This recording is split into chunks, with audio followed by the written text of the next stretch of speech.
grabbed my arm and she touched it and she was like, are you gonna be able to do all the handheld stuff? But you're not dying to get the job, you're just yourself, and you're not because you want to do it this way, it's because people are telling you this is the way you should do it.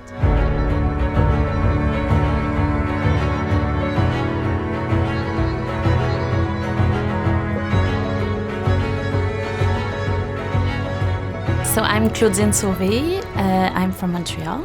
So from journalism, I went to documentaries, and then I really like drama, and I was like, oh, we can go even further with actors, but real life is really dramatic, but sometimes to be able to control it. And I fell in love with light in general, natural light is the most beautiful one, and I keep looking at it and looking at the big show, like on the water in the morning and all those things. Lights, natural light is the most beautiful thing that I keep looking at. And then I'm like, oh, maybe one day I can try to imitate it in a way. But I will, it's a goal that I will never achieve, but it's the goal, achieve natural light and beauties in dramas too.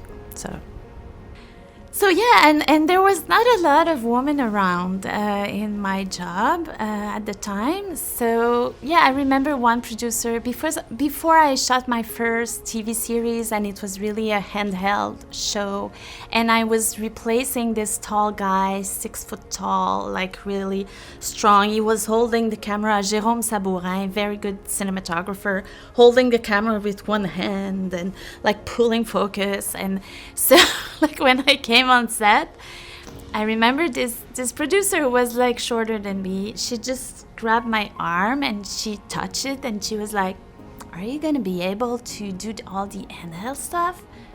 And I was like, what? It really surprised me, and I was like, of course. And then I did this show, and I work on a lot of TV series, cop shows, and doing a lot of handheld stuff. And at some point it stopped. People stopped asking me if I was able to do handheld camera. It was kind of nice at the same time. I never felt that it was, people were scared that that I'm gonna be injured by doing it. That I'm they were just asking, is it okay if we shoot that scene handheld? Is it okay with you? Are you okay with that? And yes, of course I'm okay. I love doing it. So, but yeah, I think it was just a way to be nice. But then because there wasn't a lot of women doing it, they were just not sure we were strong enough to do it. But I think now this is not a question anymore. Until we talked a lot about it, because before it wasn't really, we never really talked about the fact that there wasn't a lot of women in the cinematography department. So I never, when I start doing it, I never thought of, I'm gonna do this job where I'm gonna be the only woman in the room.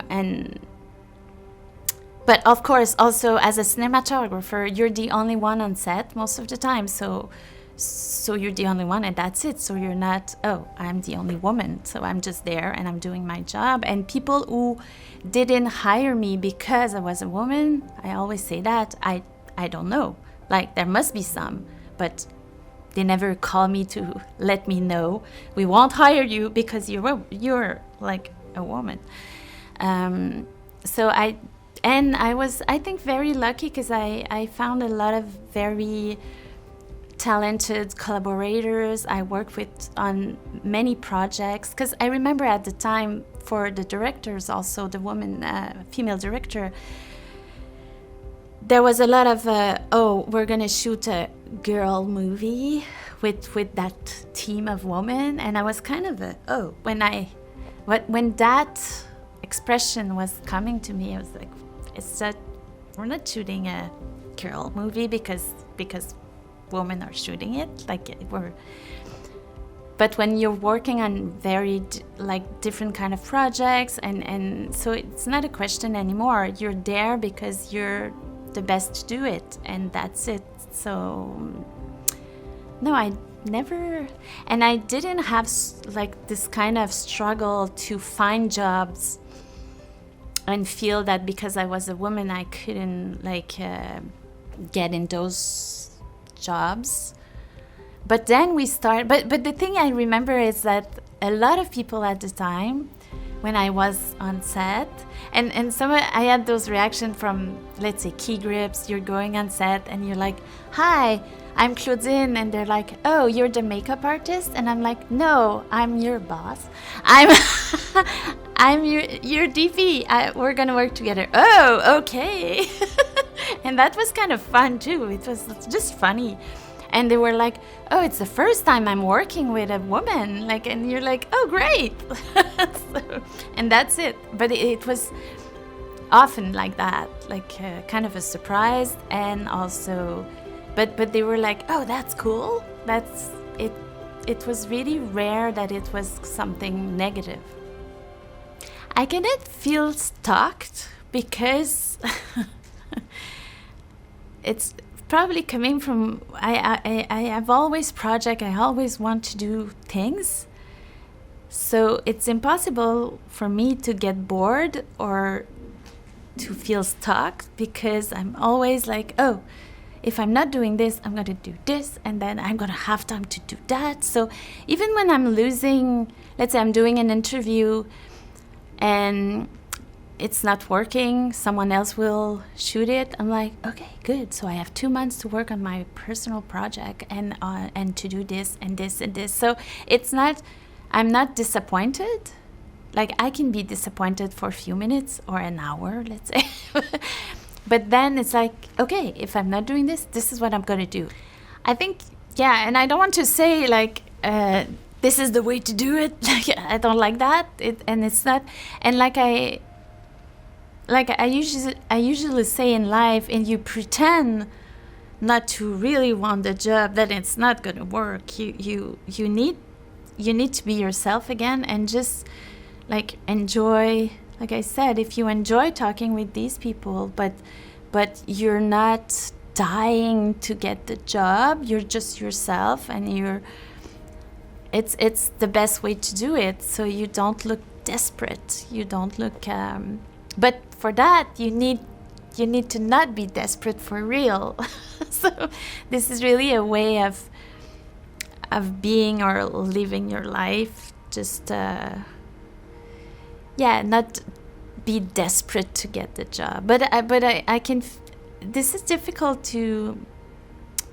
I don't want to say stuff like that and look like I'm above all this and I don't care, and because I know also a lot of young cinematographers and even older are struggling to get those jobs, and but sometimes I'm okay with doing just one feature film in a year. It never happened, but I would be okay with that.